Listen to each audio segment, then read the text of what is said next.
Okay, so my internet went down. Um, so I have nothing to do at the moment. So I told some people I was gonna make this video. So I figured I would go ahead and do that. Why are you crooked? Okay. Hmm. Okay, so this happened to me about a week ago, almost. I think it was Friday, Saturday, something like that. Um, okay, so I was sitting at um, Starbucks at night on Friday night, I think. Um, sorry. Yeah, I was sitting at Starbucks Friday night, and it had like just rained or something, and so not no one was sitting outside with their coffee. They were all sitting inside because the tables and stuff were wet. And I was like, well, I don't really care, so I sat outside and Skype called one of my friends, and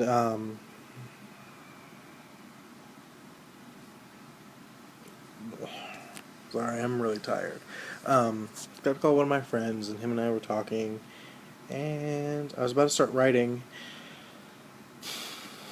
and then this random woman comes out of nowhere and just like sits down at my table, just like randomly, and starts like I'm in the middle of talking to one of my friends, and she just like interrupts the conversation and just like makes the day about her, and starts saying how telling me this like really strange story about how her husband has like post traumatic stress disorder and has been like burning her or whatever, and um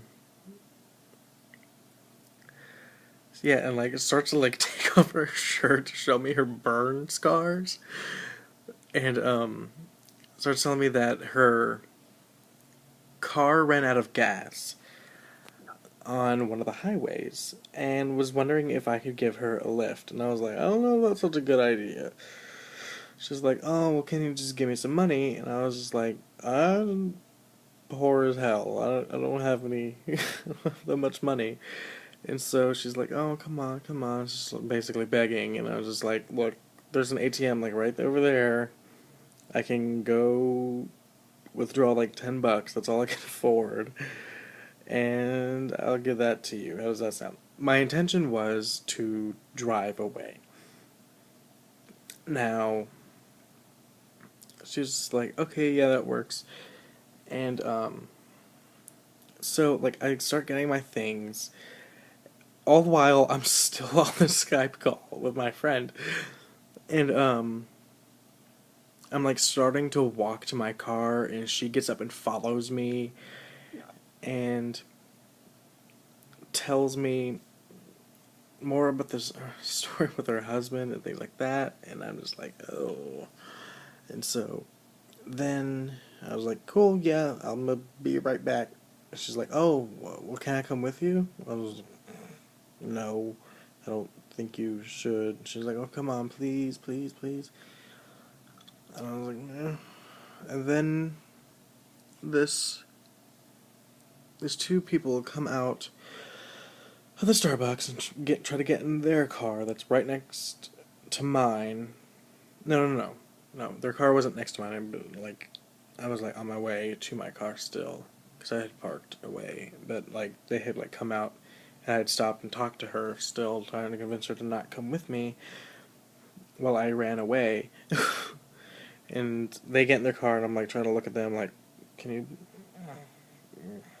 please help? But that didn't work. And so they get in their car and drove off. And I'm like, God darn it.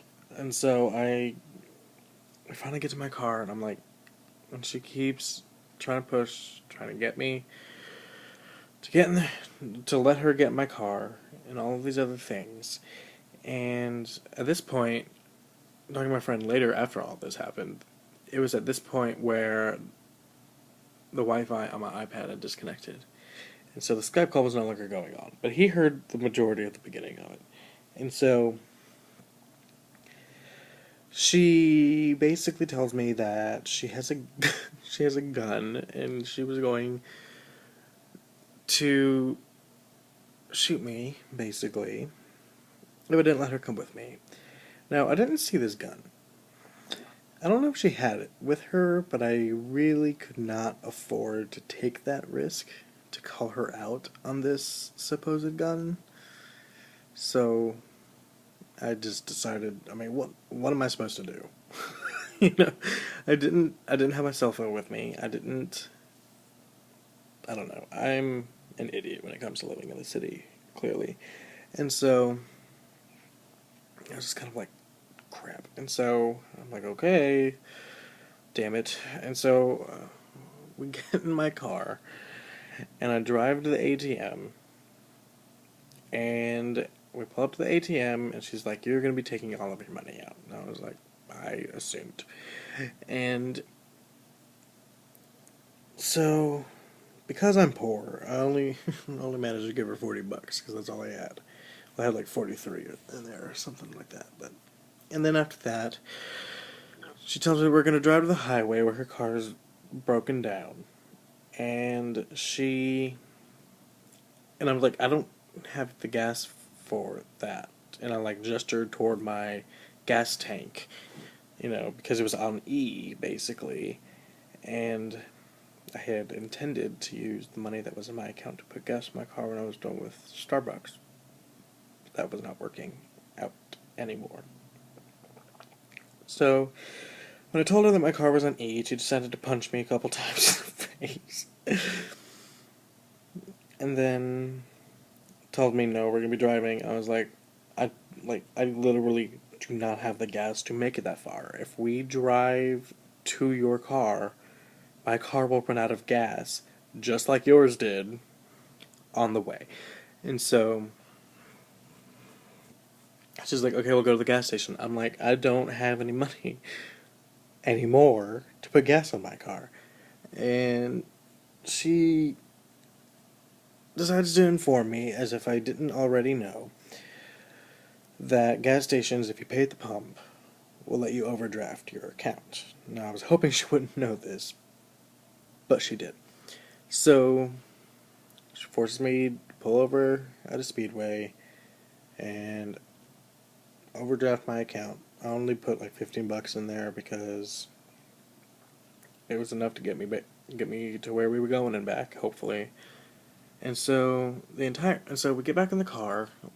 These places are like on the corner of each other, so we hadn't driven that far. And she's just like, okay, cool, we'll start heading toward my car. I'm like, okay, what highway is it on? So she tells me, and so we're driving over there. The entire time okay, first of all, after we leave the gas station, she tells me to turn on the radio and to turn the music up loud. And the entire time that I do that, she is rocking back and forth, humming to herself, and dancing to the radio. And sometimes she will talk over the radio, tell me more about her husband, and at one point tells me that I look sexy, but I quote, walk like one of those girly boys. And so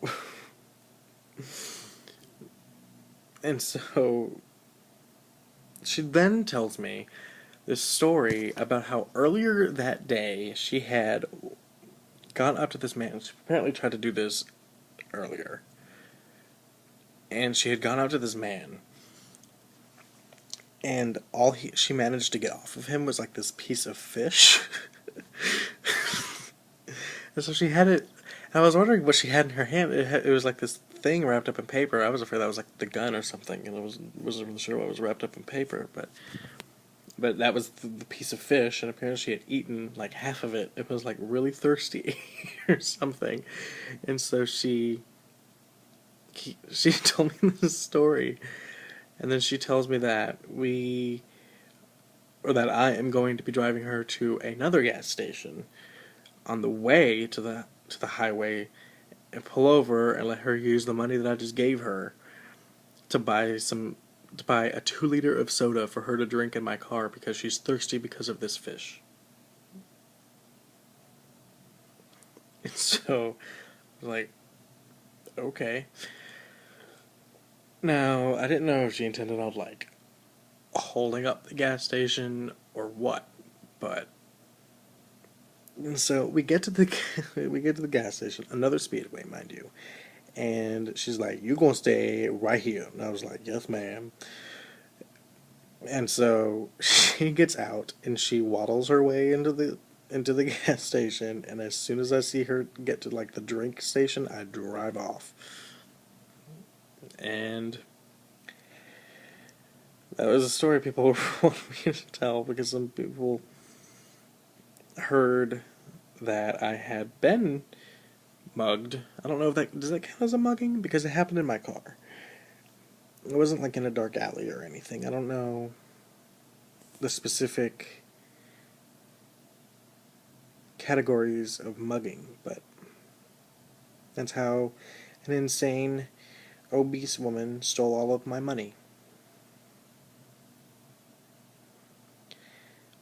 Okay, so that was the story, and I'm recording this with my iPad, so I don't have any means or really any desire to edit the video, so I'm just gonna upload this whenever my internet has stopped being dumb. Alright, well, bye.